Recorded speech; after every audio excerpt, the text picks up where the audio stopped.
शांति। दादी प्रकाश मणि, उनका नाम सुनते ही सभी को उनके अनेक चरित्र याद आ जाते हैं। कैसा रमणीक जीवन था उनका। पूरे ईश्वरीय परिवार को खुशनुमा बनाए रखती थी, परिवार की भासना देती थी। उनका व्यक्तित्व सचमुच बहुत आकर्षक था। जब वो पहली बार विदेश में गई थी तो लोग उनके खुशनुमा चेहरे को देखकर ये क्वेश्चन किया करते थे। बहुत लोगों ने ये प्रश्न किया था, दादी जी, what is secret of your happiness? क्यों आप इतने खुश हैं?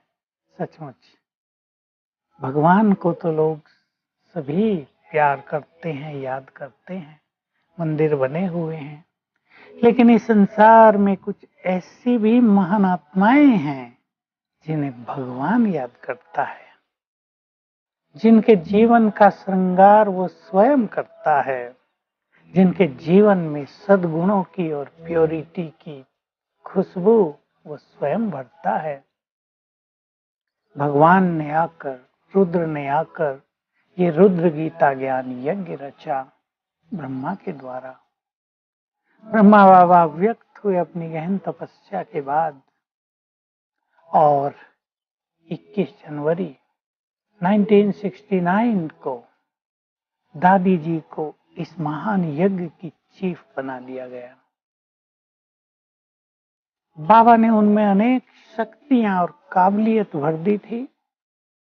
उससे पहले 18 जनवरी को जब ब्रह्मा बाबा अपना देह त्याग कर रहे थे स्वेच्छा से, योग बल से, तो बाबा ने दादी के हाथ में अपना हाथ दिया था और दृष्टि देते हुए देह छोड़ा था।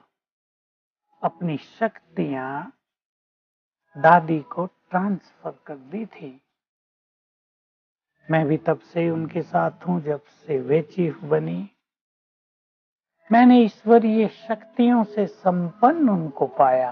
कई बार का अनुभव है जब शिव बाबा अपने वतन से केवल दादी जी को मिलने के लिए धरा पर अवतरित हुए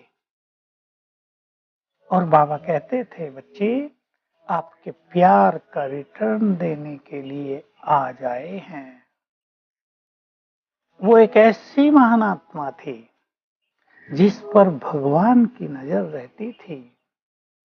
आज तक हम सुनते आते थे, भगवान करण करावनहार है। हमने देखा भगवान उन्हें प्यार करता है और उनके द्वारा महान कार्य कराता है।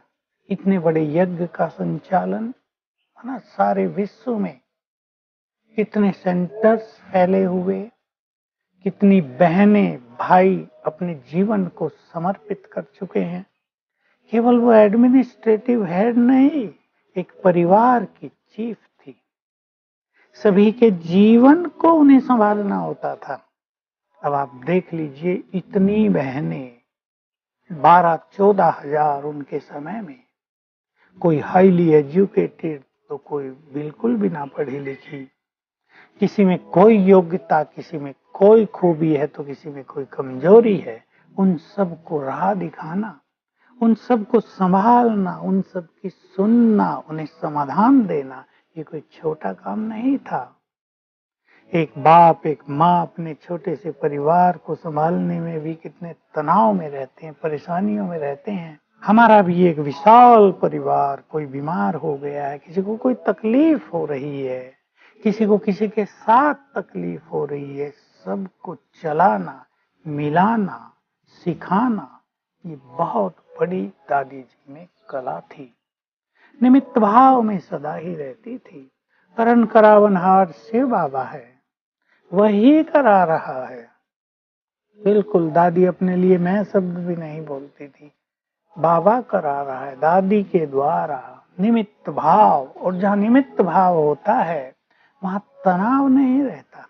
इसलिए दादी सुनाया करती थी। हम लोग क्लासेज होती थी हम लोगों की तो पूछते रहते थे भिन्न भिन्न बातें, तो मैं ही पूछता था, दादी रात को नींद आ जाती अच्छी? बहुत सारा दिन आपको काम रहता है, कितनी बातें आपके पास आती हैं।